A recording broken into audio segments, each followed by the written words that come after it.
The slower you go, the easier it is for your brain to assimilate, yes, we are the Borg, this knowledge. Some of y'all remember that. Now,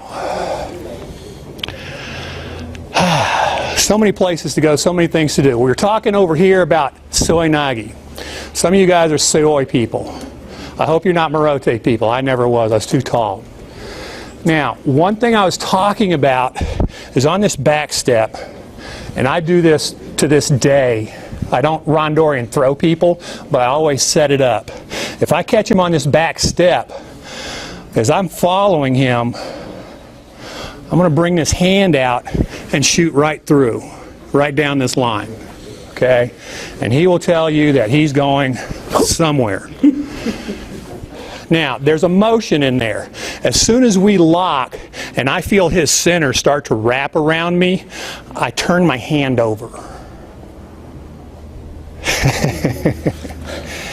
So I go to here, I lock, and I just turn my hand over. You're going, no way. That's some of that stuff we see in Aikido where he's... Joe Hogan. Okay. Sleeve grip, it will do the same thing. Now, lapel grip controls what direction? Forward and backward. Sleeve grip controls what direction? Lateral. But if we're coming here, I can come out lateral as long as I'm not leading him. I saw Malthak. He was the Egyptian world champion. If y'all ever watch him, he likes to go and then walk under and throw you. Because, I mean, he's built this big. And I knew a couple of guys, I can't remember his name, but he used to just lead you out there and you couldn't get off that grip and then he'd just come under you and throw you. Well, I'm not going to do that. I'm just going to push here, step through, and rotate. Boom. And that's if I can't get my hip in. If I can get my hip in on that motion, here, turn and hip. See him fly up? That's the booty bump.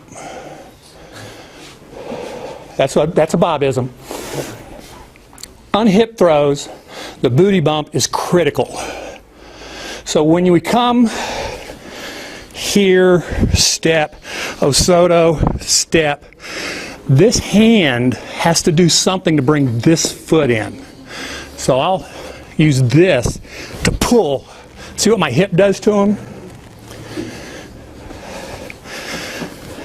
Catch, step, reach, step, pull through. And it pulls this foot in. Boom. Same thing happens on the pawn. Catch, step, reap, come through. Boom. I use this hand to pull, and then I rotate through. And we started doing that as kids because when we threw a pawn seoi, as soon as we turned that hand over, we did a break fall. That way we mock you to cross the guy. Don't do that to your friends here. Okay, but we literally hit, turn over, go all the way to the ground, roll across them and come up and follow through that way. That's for you competitor guys. Do that on a crash pad, please. Your bodies aren't made like, we used to fall out of trees and stuff when we were kids and play in traffic, you know, chase the balls out there, get hit by cars. They don't do that anymore. So, we're just wired differently, okay? But just something to think about. Now, we've got an attack down this line, step back, oops, here, and you've got to attack each one like it's going to happen. You've got to practice the Dayashi and throw. Practice the Dayashi, Osoto, throw. Get used to that so that he's reacting legitimately to the Osoto to get off of it. If he doesn't react legitimately, he's baiting you. What's the counter to Osoto? Osoto. What's a better counter to Osoto? Teguruma. If he comes in on Osoto and I step into here and I pick him up and turn him over and drop him, okay, I've done that more than twice. What's an easy way to block Osoto? He comes in hard, I step through and just catch the front of his shin. The only thing, you don't put your foot on the ground. Just catch the front of his leg. Perfectly legal. As long as you don't wrap, you're legal. But as long as you catch it, because you're not going to get entangled that way. So you get these real big guys that come in, I mean big strong guys, just turn into it and catch your ankle. Stand there and smile. The other thing that's kind of mean is he comes in, I just push the hip. Boop, bam. And you catch him at the right time, that's what happens. Okay, nice is a four-letter word. So now, he's stepping forward here, and I'm not in position with my body. I told him I was going to draw a marker down the middle so we understood planes, okay? If I'm over here, it makes it foot easy to reach, especially if I'm stepping close and can catch him. If I step too close, that happens. We just smile at each other. So if you're really fighting a tall guy, sometimes, see where his foot's landing? It's going to be hard to get the timing on this. You're going to want to attack it early, and then nothing happens. So there's a little stutter step. So you move your supporting foot and just touch, boom. Because you're thinking, whack, I'm going to whack this thing. But it doesn't take that. All you got to do is just, here.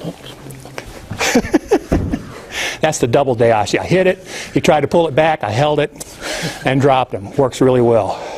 But if I'm not on this side of his plane, or I end up over here, I can't reach the dayashi.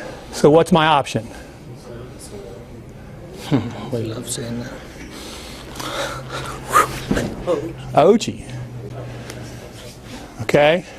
So now we're learning to go inside. And there's a couple of little tricks to this, especially when you're working with somebody with a shorter inseam than you. If I come straight in, look where my leg is, and Joe's going, not higher. Okay? And people, I've seen people try to catch it like this, and like this, and it never works. Okay? Everybody, we have to learn the pose. Okay? You think I'm kidding, but you really have to practice bringing that knee over, bringing your heel up here. And when you turn your hip, it'll bring that knee right up into position. Boom. Now, when he comes forward, I'm not attacking his body. I'm only looking for his footprint. Because I don't want to do anything to keep that foot from landing on his footprint. I've been watching his feet. I know where that foot's going to land. So I'm going to be in position for that foot to touch. I'm only throwing the footprint. How large did a movement did I make with my feet? About 6 inches. That's just boom. Okay? The earlier you attack this foot, the higher you go, or no, just walk off. If I catch your foot early, you can continue walking, turn, do a knee wheel, I'm gone. All right? But if I attack that footprint, notice I'm not doing anything with my hands yet.